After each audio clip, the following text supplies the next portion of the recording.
Bonjour, bienvenue dans ce Café Marco dédié à l'IA, aujourd'hui accompagné de Marjorie Bonder et de Renaud Pascal, comme vous l'avez vu dans le générique que vous avez déjà vu sur d'autres webinaires, notamment sur l'intelligence artificielle. Renaud qui est donc chef produit AWS Solutions, donc AWS Solutions, Marco, le même groupe, le profil d'acheteur et votre outil de rédaction des marchés. On est là pendant une demi-heure pour prendre un petit café ensemble et surtout évoquer un sujet d'actualité brûlant qui est donc l'IA dans les marchés publics et plus précisément en fait qu'est-ce que nous on peut proposer en tant qu'outil de gestion des marchés publics pour vous aider à simplifier votre quotidien autour de cette thématique. Ce que je vous propose, c'est que Renaud va pouvoir nous parler un petit peu de ce qui a été fait. Il est à l'origine de tous les développements. Et après, on va pouvoir vous montrer tout ça avec Marjo. Bonjour à tous les deux, comment ça va? Ça va très bien, merci. Eh bien, super. Je propose que tu commences, Renaud. Très bien. Merci pour l'invitation et je vais essayer de vous expliquer un petit peu quelle a été la démarche du groupe Achat Solutions concernant l'IA. Alors avant ça, le groupe Achat Solutions, nous sommes un groupe constitué de 6 filiales. Donc la filiale Agisoft qui développe le logiciel Marco, AWS Solutions dont je fais partie, et donc ensuite Pharmatique, Perinfo, Sysmarché et Spock Gestion. Au niveau du groupe, en fait, on fait tous des logiciels en lien avec le secteur public et du coup, la révolution de l'IA arrive très très fort aujourd'hui. Et donc, on doit sur l'ensemble de nos solutions logicielles, eh bien, réfléchir à des cas d'usage qu'on peut simplifier grâce à l'intelligence artificielle. Du coup, on a constitué une équipe IA au niveau du groupe, dont je suis le chef de produit. Et donc, c'est 4 personnes qui s'occupent d'IA aujourd'hui au niveau du groupe. Et encore une fois, donc, notre idée, c'est de travailler sur les cas d'usage où l'intelligence artificielle peut être intéressante. Alors, Renaud va nous présenter tout ça. N'oubliez pas que si vous êtes habitué, vous le savez déjà, mais sinon, vous avez un petit outil de questions dans l'outil GoToWebinar qui va vous permettre de poser toutes vos questions. Et on essaiera de répondre au maximum d'entre elles. Et donc, le premier des cas d'usage, c'est autour des questions liées à l'achat public, donc la question qui nous intéresse aujourd'hui. Et donc, spoiler, on a déjà répondu dans le générique, hein, on a travaillé autour de l'analyse des offres et du CCTP. Mais quel était le point de départ? Le point de départ, c'est de se dire qu'on a des logiciels de gestion des achats publics qui réalisent un certain nombre de tâches, qui automatisent déjà un certain nombre de tâches, et ça va du sourcing jusqu'à l'exécution du contrat. Et notre idée, c'était de chercher où est-ce qu'on aurait de la plus-value, qu'est-ce qu'on pourrait faire différemment avec l'IA, ou en tout cas sur lequel on pourrait gagner du temps. Mais avant l'IA, nos logiciels réalisent un certain nombre de tâches et d'automatisation, mais depuis le départ, on a une espèce de confrontation de notre vision éditeur, de comment est-ce qu'on veut gérer les achats publics et comment vous entendez utiliser nos logiciels. Notre vision éditeur, au départ, c'est de se dire, via des questionnaires, des questions que je pose à l'utilisateur, via des règles métiers que j'ai intégrées dans le logiciel, via des paramétrages qui sont faits dans l'application, eh bien, je vais industrialiser la production de documents et, par exemple, la production de DCE. Donc, les logiciels comme Marco répondent à ça. On vous pose des questions. En fonction de règles métiers qu'on a apprises au logiciel, on va faire un certain nombre d'actions. Vos paramétrages sont intégrés et à l'issue de tous ces questionnaires, vous avez la production d'un document de consultation des entreprises. Et donc, nous, on vous propose des logiciels qui réalisent ça. Et vous, en tant qu'utilisateur, depuis très longtemps, vous nous dites, en fait, ouais, c'est bien votre vision, mais moi, je voudrais pouvoir dupliquer les consultations. Je voudrais pouvoir faire des affaires types, des modèles de documents. Je voudrais échanger des DCE avec mes collègues pour récupérer les bonnes pratiques de mes collègues. Je veux avoir des bibliothèques de prix pour le DQE, pour le DPGF.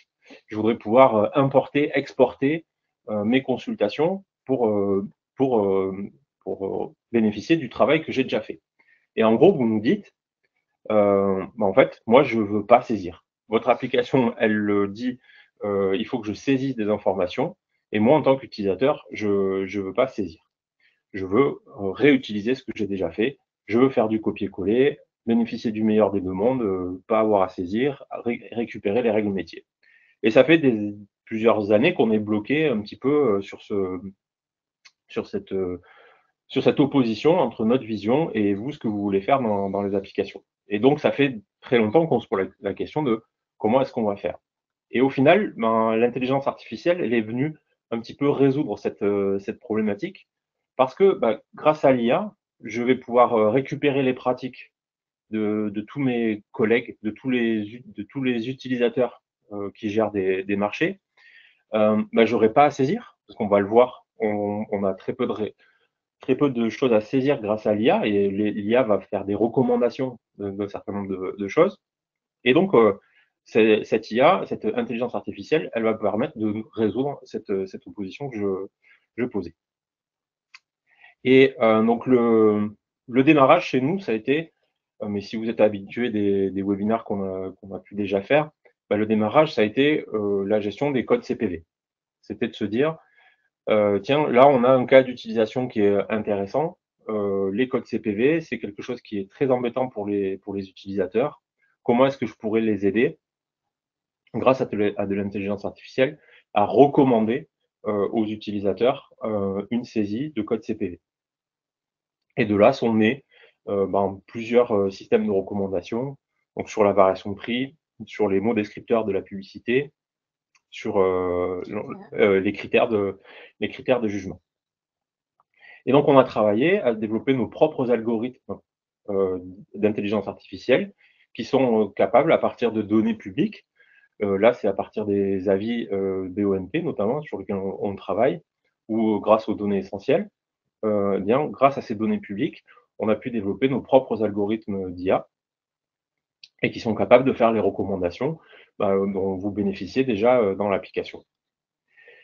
Et en 2022, date à laquelle on livre ces évolutions, arrive ChatGPT avec les IA génératives qui vont un petit peu bouleverser notre façon d'envisager l'IA, en tout cas au sein du groupe Achat Solutions, puisqu'on était parti sur l'idée de créer nos propres algorithmes, et puis arrive ChatGPT avec les modèles de langage, les modèles de langage large, donc ce qu'on appelle les LLM, qui sont capables d'effectuer ces tâches-là grâce à des outils livrés en standard par des grosses firmes américaines, chinoises ou françaises avec Mistral.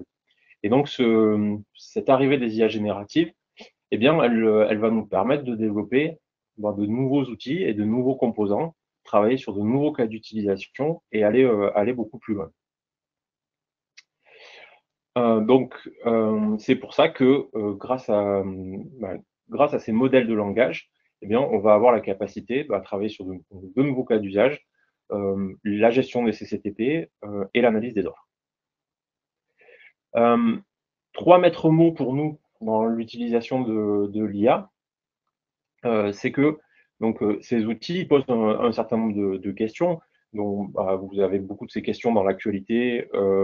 Au journal télévisé, vous avez souvent des questions autour de l'utilisation de l'IA.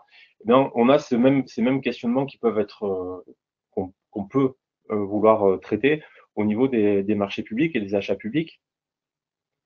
Donc, 3 maîtres mots pour nous dans l'utilisation de l'IA, la recommandation, le principe de responsabilité et la souveraineté. Et il se trouve que ce sont des concepts qui sont posés par le règlement communautaire qu'on appelle l'IA Act, qui va lui aussi poser ces principes-là. Alors, la recommandation, c'est l'idée que, en fait, on ne va pas dessaisir l'humain de sa décision. Pour nous, les IA ne doivent pas décider à la place des utilisateurs. C'est toujours des recommandations qui vont être faites à l'utilisateur, des suggestions. On va suggérer ce qu'il est possible de faire et ce qu'il est possible de réaliser dans le cas qui nous occupe. Donc c'est pour ça que si on prend l'exemple des CPV dans Marco ou dans AW Solutions, eh bien, on va vous proposer 5 CPV qui nous paraissent les plus adaptés à votre objet de marché, et c'est vous, utilisateur, qui allez choisir. Le deuxième principe, c'est le principe de responsabilité. Alors là, ça inclut beaucoup de choses là-dedans. La question des IA, elle pose la question du volume de données qu'on a à traiter. Et qui dit volume de données, dit infrastructure et dit consommation d'énergie. Et là, nous, on est très très attentifs. On a posé deux principes dans notre utilisation de l'IA. C'est ne stocker que l'information dont on a besoin. Donc, uniquement se concentrer sur les données qui vont nous permettre de traiter notre cas d'utilisation et pas se mettre à accumuler plein de données dans tous les sens en espérant un jour s'en servir. Donc aujourd'hui, à chaque fois qu'on travaille à un cas d'usage, on travaille sur les données qu'on a récoltées et on se concentre uniquement là-dessus. Et donc ça, c'est pour la partie données. Et pour la partie LLM, donc modèle de langage, donc ces modèles de langage, ils sont installés sur nos infrastructures, mais je vais y revenir. Et on n'a pas qu'un seul LLM. En fait, on en a plusieurs. On utilise quasiment toute la gamme qui est mise à disposition par Mistral. Et à chaque fois qu'on a un cas d'usage, on utilise le modèle de langage qui est adapté à notre cas d'utilisation. Et on a des modèles de langage qui sont plus ou moins performants parce qu'ils ont plus ou moins de paramètres.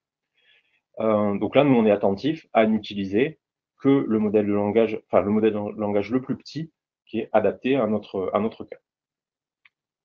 Et je le disais, on utilise donc les outils de Mistral, donc parce que ça répond au troisième principe qu'on met en œuvre en matière d'IA, la souveraineté. Donc cette souveraineté, bah, c'est de dire qu'il faut qu'on reste maître en fait de l'ensemble des outils d'IA qu'on met à disposition de nos acheteurs, et pour vous garantir vous aussi la souveraineté dans vos données et dans les outils que vous mettez en œuvre. Donc tous nos outils d'IA sont installés sur nos infrastructures, donc chez OVH, à Roubaix et à Strasbourg, sur des infrastructures françaises, et on utilise le LLM Mistral. Donc, ben, pour une fois qu'on a une firme française qui en avance sur de la technologie, ben, nous, on s'associe tout à fait dans cette démarche et on utilise donc Mistral. Donc, on n'utilise pas les modèles de langage américain ou chinois. On utilise des modèles français. Comme je le disais, on utilise toute la gamme de Mistral. Ça va de Mistral Instruct, Mistral Nemo, Mistral Small. On n'a pas encore testé Mistral large parce que le modèle est vraiment très très gros, mais en tout cas, voilà, on surveille tout ça de très près. Et encore une fois, donc tout ça installé sur nos infrastructures. Donc trois principes, hein, donc recommandation, c'est des suggestions qui sont faites à l'utilisateur. L'IA ne décide pas à votre place. Le principe de responsabilité, on est attentif à utiliser des modèles les plus petits possibles et les data qui sont adaptés à notre cas d'utilisation. Et enfin, donc souveraineté, tout ça sont sur nos infrastructures. Et on y reviendra tout à l'heure quand on parlera d'analyse des offres.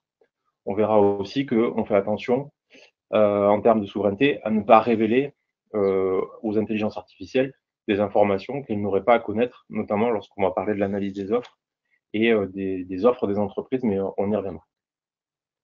Voilà ce que je voulais vous dire en introduction sur l'IA. Je ne sais pas s'il y a des questions dans Alors, le une chat. question, alors, Ouais. bon, il y a quelqu'un qui demandait qui était Renaud, mais ça, j'ai répondu, j'ai répondu tout de suite. Non, il ne fait pas partie des 7 nains, je vous laisse choisir lequel. Non, on a une question déjà, mais auquel on va répondre assez rapidement, en fait, sur l'usage, hein, notamment sur l'analyse des offres, c'est qu'est-ce qu'il advient des documents qu'on va donner finalement à MIA, notre petite chouette qui va s'occuper de tout ça. On va passer côté Marjorie à la démo de l'outil. Espérons que la connexion soit pas trop mauvaise, sinon on fera un petit switch. Alors, n'hésitez pas à poser toutes vos questions via le petit outil qui est mis à votre disposition. Alors aujourd'hui, assez exceptionnellement, il n'y a pas de document à vous fournir, hein. C'est vraiment vous parler de ce qu'on fait, vous montrer et vous montrer ce que va faire Mia. Alors, je précise aujourd'hui que Renaud a parlé de fonctionnalités que vous connaissez dans le standard de Marco, hein, c'est-à-dire les codes CPV, les mots descripteurs de la pub, les choix des indices, le top 3 des CCTP, hein, c'est une fonction qui est très très chouette. Tout ça, c'est le standard de Marco. Aujourd'hui, on a pour vous parler d'une nouvelle offre en fait autour de l'intelligence artificielle qui va être embarquée dans une petite console qu'on va voir à l'écran avec le petit bouton Mia. On voit bien ton écran, je pense, Marjorie, tu peux y aller. Allez, donc là, je suis connectée à Marco. Je vais ici pouvoir, si j'ai la licence, et donc là, il suffit d'avoir simplement un identifiant, un mot de passe, pour se connecter eh bien, à la console d'intelligence artificielle. Et donc là, j'arrive directement sur ma console d'intelligence artificielle avec deux grandes fonctionnalités, l'analyse des offres et la génération assistée des CCTP. Alors, je vais commencer par les CCTP et puis je montrerai l'analyse des offres juste après. Donc ici, hein, j'ai mes brouillons déjà de CCTP qui ont été générés. Je vais pouvoir ici, juste avec un titre, eh bien, indiquer mon nouveau CCTP. Alors, peut-être que je peux acheter, allez, on va faire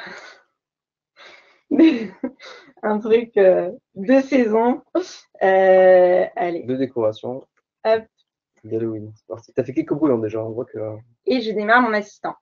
Donc là, ici, Mia, elle est en train de me générer automatiquement, grâce à l'ensemble des CCTP qu'elle a, elle me génère un sommaire en automatique.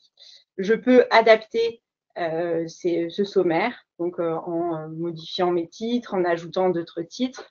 Je peux générer chacun de mes articles. Et puis sinon, eh bien, je peux vraiment tout générer d'un coup. Et donc là, on va voir que grâce à l'ensemble de vos marchés d'Halloween, alors je ne sais pas si ça s'appelle vraiment comme ça, et si vous en passez souvent, mais ici, eh bien, il va me décrire tout ce dont j'ai besoin pour acheter mes nouvelles fournitures. Donc, quand c'est OK, ça passe au vert. J'ai mon champ en haut.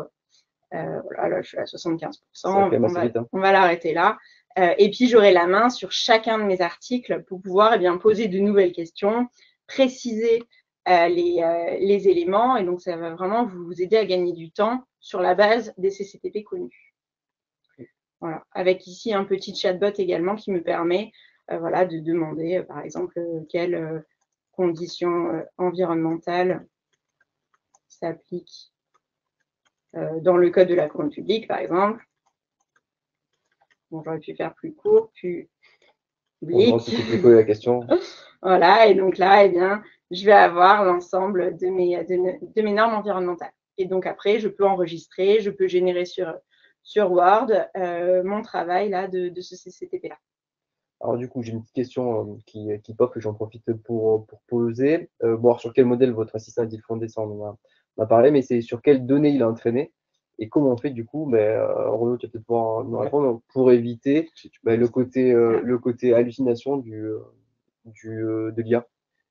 Alors, du coup, sur quel modèle est-ce qu'on on se base? On se base sur Mistral. Donc, et là, c'est Mistral Small qu'on utilise pour générer ces textes. Alors Small, vous trompez pas, hein, ça n'a rien il n'a rien de petit ce modèle.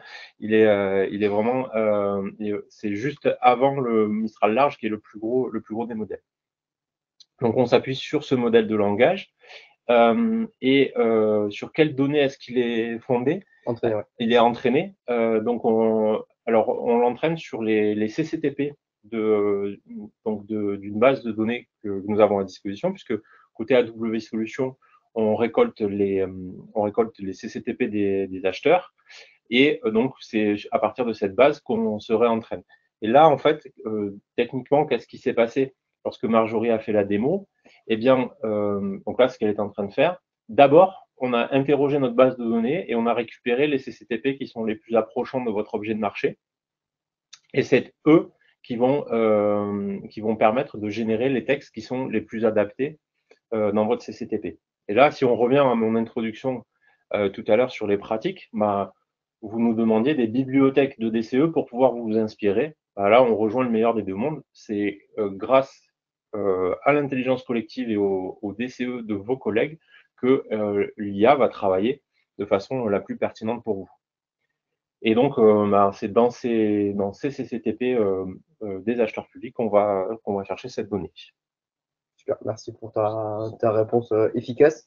Alors, juste pour rappeler à ceux qui n'ont pas vu rapidement, hein, c'était depuis l'écran Marco. Quand on a l'option, j'ai le petit macaron Mia avec les modules qui apparaissent. C'est comme ça que je me connecte ensuite sur la console. Vous aurez remarqué, l'ergonomie est un peu différente parce qu'on a fait le choix d'avoir une console vraiment d'intelligence artificielle qui apparaît. Du coup, Marjorie a profité pour gagner du temps pour nous parler de la deuxième grosse fonctionnalité de cette option MIA qui est la préparation de l'analyse des offres. C'est ça, exactement. Donc là, je suis dans la deuxième grande fonctionnalité, la préparation à l'analyse des offres. Et là, de façon intuitive, je vais mettre mon règlement de consultation. L'IA, elle va lire ce RC et elle va me dégager mes différents critères, m'en proposer également. Je sélectionne ceux sur lesquels je veux qu'elle m'aide. Je vais aller ensuite télécharger mes mémoires techniques, donc là qu'on a anonymisé, mais là-dessus, il y avait une question sur où ils sont stockés. Je vais dire. Ah ben voilà, Renaud, il y reviendra. Donc là, je vais juste intégrer 2 mémoires techniques pour vous montrer comment là, l'IA, elle va m'aider vraiment de façon hyper fine, m'aider à analyser mes offres. Donc là, j'importe mes mémoires techniques et grâce aux critères, elle va me dégager un sommaire.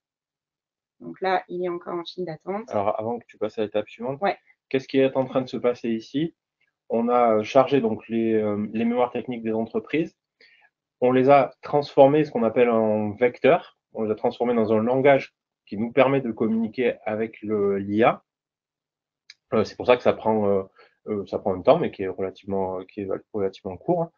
Et à partir de là, donc maintenant, l'IA connaît les offres des entreprises.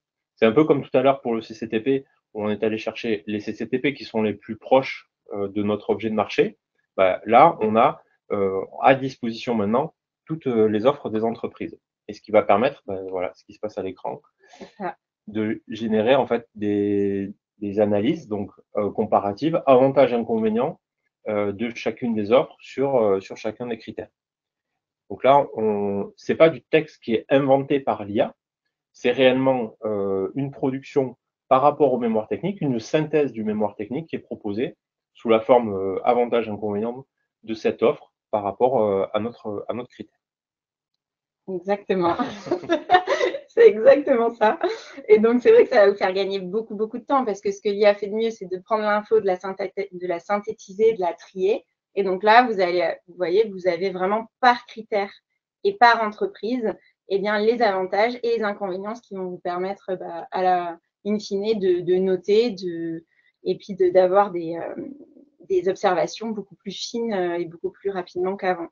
Alors, si on veut répondre à la question où est-ce qu'elles sont stockées les offres, donc elles sont stockées dans notre infrastructure, mais comme c'est le cas aujourd'hui, si vous déposez vos documents en GED dans Marco ou avec AWS, en fait, on a déjà les offres des entreprises. Donc elles sont sur notre infrastructure, donc elles ne sont pas perdues quelque part dans le cloud. Et surtout, ce qu'on vous disait tout à l'heure, c'est qu'elles ne sont utilisées que dans ce contexte particulier qui est pour ce marché, cette offre de l'entreprise. J'en fais une analyse via le modèle de langage, mais elle ne va pas resservir à réentraîner notre IA. Ça serait trop dangereux en fait si on entraînait l'IA avec l'ensemble des offres des entreprises, potentiellement ça permettrait à quelqu'un qui sait interroger une IA de récupérer des informations sur une entreprise en particulier. Là, c'est vraiment, comme on disait tout à l'heure, c'est un silo en fait qui est créé. Au moment de notre analyse, on a un silo où on a les offres des entreprises qui sont dans ce silo, on interroge le modèle de langage et les offres ne sortiront pas de ce silo. Les réponses qui sont produites sont générées donc à partir de l'IA et à partir de maintenant, l'intelligence artificielle ne connaît plus les offres des entreprises. Donc hyper sécurisé. Alors, une question, est-ce que l'IA peut nous suggérer une note? Alors là, pour le moment, non, c'est pas le cas. Par contre, on l'a vu brièvement qu'il propose un classement finalement des entreprises sur la console pour chacun des critères qui sont définis dans le RC. Aujourd'hui, on travaille à vous présenter à faire des résumés et des synthèses en fait des mémoires Pour l'instant, on ne propose pas de système de notation. C'est des choses sur lesquelles on travaille et on espère qu'à terme, le système sera en capacité de proposer des notes. Mais ce qui nous a paru pertinent dans un premier temps, bah, c'est ce que vous voyez à l'écran, c'est réaliser une synthèse. Là, les documents qu'on vous présente, qui sont résumés sous une vingtaine de lignes, sont des mémoires techniques d'une quarantaine de pages. Et donc, c'est ce qui va être intéressant, et ça pour le nombre d'offres que vous avez à traiter. C'est vrai que ça permet vraiment de gagner en objectivité déjà, puisque voilà, l'info, elle est là, elle est synthétisée, elle est bien classée, quoi. Oui, alors, et pour répondre à certaines questions, nous on parle voilà, d'une aide ou d'une pré-analyse des offres. Ça n'enlève pas le travail à faire derrière. L'idée, c'est de vous faire gagner du temps, d'apporter un plus, de synthétiser. Derrière, hein, il y a toujours la responsabilité de l'acheteur de bien choisir en fonction des offres des candidats. Cette offre est faite vraiment pour faire gagner du temps. Et en simplicité, merci pour ceux qui disent, je vois un petit commentaire, c'est génial. Donc ça fait bravo, bravo Renaud. On demande est-ce qu'on peut revoir juste le podium à un moment donné. Alors, voilà, le podium, c'est juste le classement des entreprises. Donc là, et juste au-dessus, SARL, juste au-dessus, on propose aussi une synthèse. Donc on n'est pas sur la note, mais on fait une analyse comparative là pour le coup des deux, là dans notre exemple des deux offres où on propose une analyse. Encore une fois, et comme en introduction, ça n'est que des recommandations. Là, c'est pas un processus décisionnel où on vous dit c'est telle entreprise qui est meilleure que telle autre. C'est une recommandation qui est faite, une sorte de recommandation la plus objective possible, mais c'est vous qui êtes le décisionnaire et c'est à vous eh bien, de remodifier cette analyse si le texte qui est précisé ne convient pas et de choisir quelle est l'entreprise qui est la plus adaptée. Alors, on a beaucoup de questions sur comment je me connecte, comment je peux faire mes utilisateurs, etc. Pour vous parler rapidement, parce qu'il ne nous reste pas beaucoup de temps, de comment accéder à cette nouvelle fonctionnalité. Donc, c'est une, vous l'aurez bien compris, on l'a dit avec Marjorie, c'est une option donc soumise à licence et qui a le mérite d'être simple à comprendre, ou en tout cas à appréhender pour vous financièrement, parce qu'il a été décidé que le montant de la redevance sera égal à 10% du montant de votre redevance annuelle actuelle. Voilà, donc le devis est facile à faire. Vous avez le montant de votre redevance actuelle. Il faut compter 10% de plus pour accéder à cette option qui marche après comme un module, c'est-à-dire que tout le monde y aura accès au sein de votre organisation, mais il y a toujours la possibilité de gérer des droits d'accès ou non, hein, si vous ne voulez pas que tout le monde y ait accès. Mais après, l'utilisation de l'outil est infinie et n'est pas bordée par la licence. Hein, vous pourrez l'utiliser autant que vous le souhaitez. Il n'y a pas de système d'accès simultané. Ah, voilà, ça c'est une précision, c'est-à-dire que voilà, je peux y aller à autant de personnes que je le souhaite. Pour ceux qui, parce que c'est beaucoup posé en question depuis tout à l'heure, tous les webinaires, dont celui-ci, est regardable à nouveau et visionnable, consultable une deuxième fois, une troisième fois, une quatrième fois en replay via l'extranet. Est-ce que la régie nous dit que ça sera sur YouTube ou pas? Ce sera sur ça YouTube. sera sur YouTube également, voilà. La fausse oreillette. Donc voilà, pas de souci, vous pouvez le regarder au calme, le montrer à vos collègues pour en discuter. Évidemment, on se met toujours à votre disposition. Contactez votre contact chez nous, on vous refait une démonstration au calme, point par point. Ça sera avec, évidemment, grand plaisir. Alors, c'est un peu frustrant parce que vous avez des tonnes de questions, on a envie de répondre à tout, mais on a un peu commencé à dépasser. Je ne sais pas si Marjorie, tu as vu une petite question qu'on pourrait prendre pour terminer. Mais, moi, j'en ai vu une. Ah, bah tiens, super. Alors, alors, je regarde l'écran. Hein. Est-ce que. Alors, c'est plus la même question. Ah non, c'est plus la même question. Mais c'était, en gros, c'était est-ce que d'un point de vue juridique, est-ce qu'il faut préciser qu'on a utilisé un système d'IA pour faire l'analyse des offres. Du coup, ça, c'est des principes qui sont posés par par l'IA Act, donc le règlement communautaire, qui fait que oui, potentiellement, en fait, ce sera des indications qu'il faudra qu'on porte dans les documents. Un peu comme aujourd'hui, vous voyez des pubs où vous voyez écrit images générées par IA. eh bien, il faudra qu'on précise qu'on a été accompagné par un processus IA pour rédiger ce document-là. Super, on va devoir malheureusement en rester là, même si on aimerait rester avec vous, mais tout le temps. Donc n'hésitez pas à nous poser des questions, à nous envoyer par mail. Hein. On répondra, on essaiera de répondre à tout le monde. Tu voulais nous faire une dernière question, c'est ça? Il y a une dernière question. Aujourd'hui, c'est pas lié au profil d'acheteur, hein, vous avez vu. Ah oui, j'ai intégré manuellement mes offres. D'accord. Donc, quel que soit le profil d'acheteur que vous utilisez, vous pourrez utiliser l'IA et mettre les offres à la main. Après, ce sera des évolutions à venir pour les lier vraiment à l'ensemble de la solution. Je pense. Oui. Et une dernière question, mais tant pis, on aura du retard. On me dit oui, mais ChatGPT, il donne les notes. Alors, super. Oui, ChatGPT, évidemment, c'est développé par OpenAI. C'est en anglais, quoi. C'est développé par OpenAI et donc évidemment, c'est des mastodontes du secteur. Donc là, nous, on n'a pas vocation à les concurrencer sur le fonctionnel. Là, par contre, où on va venir les concurrencer, c'est sur la question de la souveraineté. Pensez bien, quand vous faites une analyse des offres et que vous mettez toutes les offres des entreprises dans le ChatGPT, vous diffusez auprès d'une firme américaine en fait l'ensemble des données des entreprises sur votre marché public, ce qui n'est pas sans poser des problèmes de sécurité de la donnée. Donc, je peux que vous inviter à ne pas faire ça.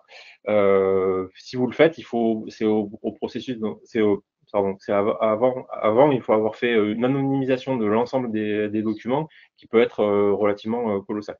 Donc, et nous, notre valeur ajoutée, elle sera celle-ci, c'est de vous proposer en fait un système souverain dans votre environnement, dans les logiciels que vous utilisez aujourd'hui, sur des serveurs français, avec des algorithmes français.